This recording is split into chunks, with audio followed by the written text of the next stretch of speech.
ये जातीय जनगणना के लिए कई दिनों से ये सोच रहे थे, कई साल हो गए थे इस जातीय जनगणना को लेकर के। तो एक बार हिंदुस्तान में कराया जाए, उनके मन में ये इच्छा जती थी। प्रधानमंत्री ने इसको इनकार करके इन्होंने कहा कि नहीं, हम इसको पक्ष में नहीं है, वो नहीं कराएंगे। इस तरह से उन्होंने कह दिए। फिर हमारे मुख्यमंत्री नीतीश कुमार ने ये सोचा कि नहीं, कम से कम हम बिहार में तो ज़रूर कराएंगे। इस आदेश को मैंने ये नहीं किया। उन्होंने कुछ दिनों के लिए 3 तारीख को फिर फैसला होगा, इस पर बहस होगी। 3 तारीख तक के लिए इन्होंने बोला है कि अभी सुरक्षित रखें, इसको अभी जातीय जनगणना न कराएं। बहस जब होगी तो ये मैं आपको गारंटी के साथ बता रहा हूँ कि ये सरकार के ही पक्ष में फैसला होगी। जहाँ तक मेरा पर्सनल अपना ये है अनुमान है, चूँकि ये जनहित के लिए 3 तारीख को जब उसमें बहस होगी तो मेरा दिल कहता है, मेरा यकीन कहता है कि हमारे माननीय मुख्यमंत्री ने जो फैसला लिया है वो सही लिया है और इसका माननीय मुख्यमंत्री का जीत होके रहे। ये जो बिहार के अंदर जो बीजेपी के जो जब उस समय में जब साथ में थे तो किसने बोला करने के लिए? बीजेपी ने ही कहा कि ठीक है, आप यहाँ बिहार राज्य में करा सकते हैं। ये बीजेपी का ये चाल है। नमस्कार, आप देख रहे हैं देशवा न्यूज़ और मैं हूं आपके साथ दक्षा प्रिया। तो जो जातीय गणना बिहार में चल रही थी उस पर अब हाईकोर्ट ने अंतरिम रोक लगा दी है। 3 जुलाई को इस पर फैसला आना है। ऐसे में हमारे साथ बात करने के लिए जेडीयू के वरिष्ठ नेता आर्य दानिश सर मौजूद हैं। इनसे बातचीत करते हैं। सर, सबसे पहले स्वागत है आपका देशवा न्यूज़ में। बहुत बहुत धन्यवाद जी सर, जिस तरीके से अब हाईकोर्ट की तरफ से रोक लगा दी गई है, अंतरिम रोक लगाई गई है, इस पर फैसला 3 जुलाई को आना है, लेकिन लगातार आप लोग कवायद कर रहे थे, राज्य सरकार के खर्चे पर जातीय गणना हो रही थी। क्या नहीं लगता है कि एक बड़ा झटका आप लोगों को मिला है? सबसे पहले मैं आपको ये बता दूं कि हमारे नेता माननीय मुख्यमंत्री नीतीश कुमार ने ये जातीय जनगणना के लिए कई दिनों से ये सोच रहे थे, कई साल हो गए थे इस जातीय जनगणना को लेकर के। तो एक बार हिंदुस्तान में कराया जाए, उनके मन में ये इच्छा जती थी। और जिनको लेकर के इन्होंने माननीय प्रधानमंत्री से भी इन्होंने बात की कि सर, इनको क्यों नहीं पूरे हिंदुस्तान में हर राज्य में एक जातीय जनगणना हो जाए। उससे ये साबित हो जाएगा कि हमारे देश में कौन कौन किस किस धर्म के लोग हैं, किस किस जाति के लोग हैं। उससे ये साबित हो जाएगा तो हम लोगों को विकास अच्छा रहेगा। इसलिए जो है उन्होंने इस तरह से सोचे थे वो माननीय मुख्यमंत्री नीतीश कुमार ने।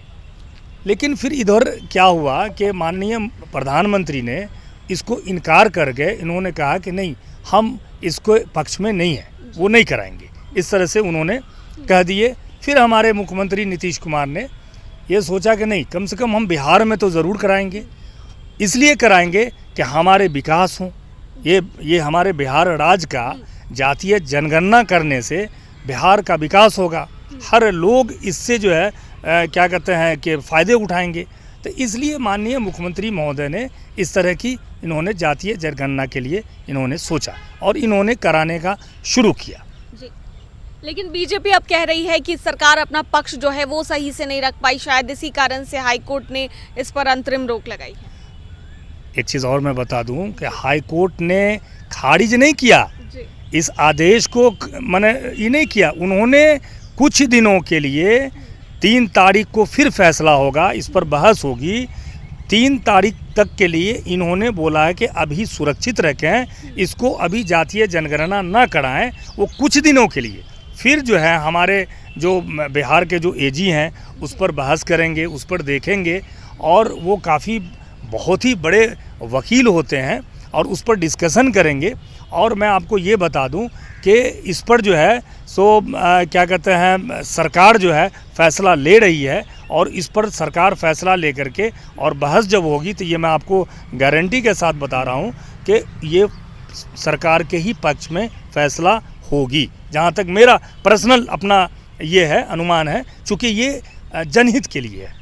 ये जो मैंने है ना जातीय जनगणना, ये किसी एक आदमी के फ़ायदे के लिए नहीं है। पूरे बिहार के 13 करोड़ जो लोग हैं हमारे, सारे लोगों के फ़ायदे के लिए है कि जातीय जनगणना हो। और मुझे जहाँ तक लग रहा है कि अगले जो तारीख है, जो तारीख में रखा गया है 3 तारीख को, जब उसमें बहस होगी तो मेरा दिल कहता है, मेरा यकीन कहता है कि हमारे माननीय मुख्यमंत्री ने जो फैसला लिया है वो सही लिया है और इसका माननीय मुख्यमंत्री का जीत होके रहेगा। जी, लेकिन सर बीजेपी जहां तक इसका विरोध कर रही है, साफ तौर से कह रही है कि सरकार अपना पक्ष नहीं रख पाई थी। जब बैठक हुई थी सर, उस समय में बीजेपी भी इस बैठक में शामिल थी, क्या कहेंगे?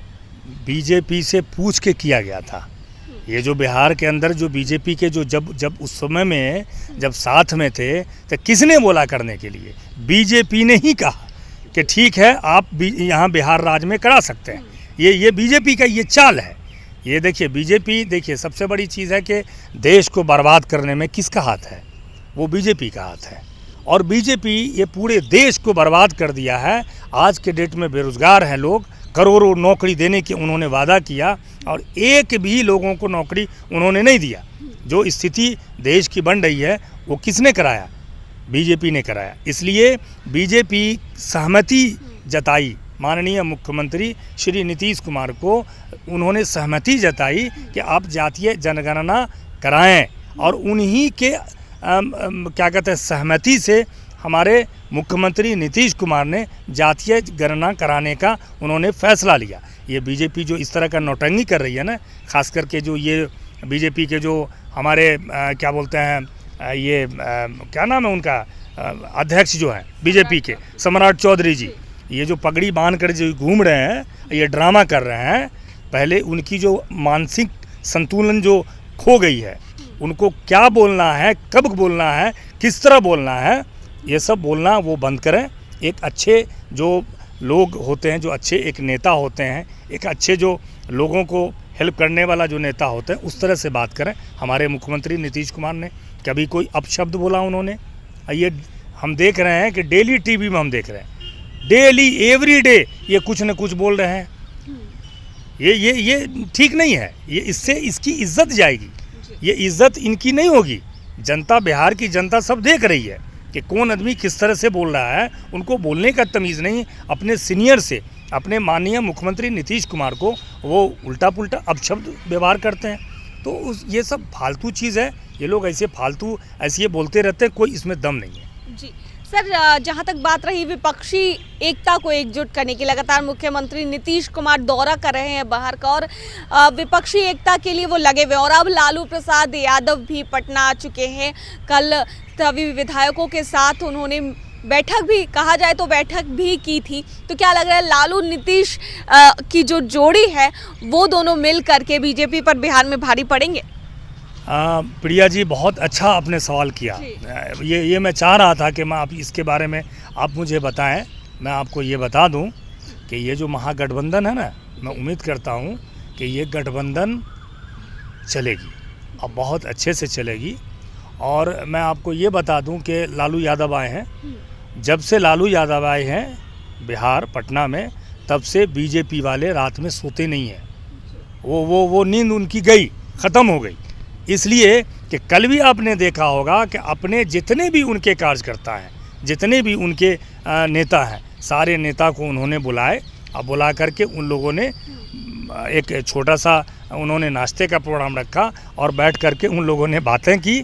और बातें करके वो सारे जितने भी हम उनके कार्यकर्ता थे सबको एकजुट कर रहे हैं। और एक चीज़ और मैं बता दूं, आने वाला समय पूरे हिंदुस्तान के लोग इंतज़ार में हैं कि कब इलेक्शन हो पार्लियामेंट का, और उस इलेक्शन में माननीय मुख्यमंत्री जो हमारे नेता हैं, अभी बिहार के नेता हैं, आने वाला समय में वो देश के नेता बनेंगे और देश के लाल किले पे वो झंडा फहराएंगे। ये मेरा दिल कहता है। वो इसलिए कि पूरे हिंदुस्तान के 130 करोड़ जनता इंतज़ार में है कि विकास पुरुष नीतीश कुमार आएँ और इस देश को चलाएं और आगे विकास का काम करें। चलिए, बहुत बहुत धन्यवाद सर हमसे बात करने के लिए। Thank you. तो देखिए, जेडीयू के वरिष्ठ नेता आर्य दानिश ने तो कह दिया है कि मुख्यमंत्री नीतीश कुमार लाल किले पर झंडा फहराएंगे। अब देखने वाली बात होगी कि क्या कुछ निकल कर सामने आता है जब महागठबंधन और कहा जाए महागठबंधन साथ आते हैं। लालू प्रसाद यादव और नीतीश कुमार जो हैं, उनकी जोड़ी बीजेपी पर भारी पड़ती है या नहीं, ये तो देखने वाली बात होगी। देशवा न्यूज में फिलहाल के लिए इतना ही। बने रहिए हमारे साथ देश और दुनिया की तमाम खबरों के लिए। धन्यवाद। सिर्फ खबर दिखाना देशवा न्यूज का मकसद नहीं, देशवा न्यूज की कोशिश है कि समाज की सूरत बदलनी चाहिए। देशवा न्यूज पर वीडियो देखने के लिए लाइक करें, सब्सक्राइब करें, साथ ही बेल आइकन दबाना न भूलें।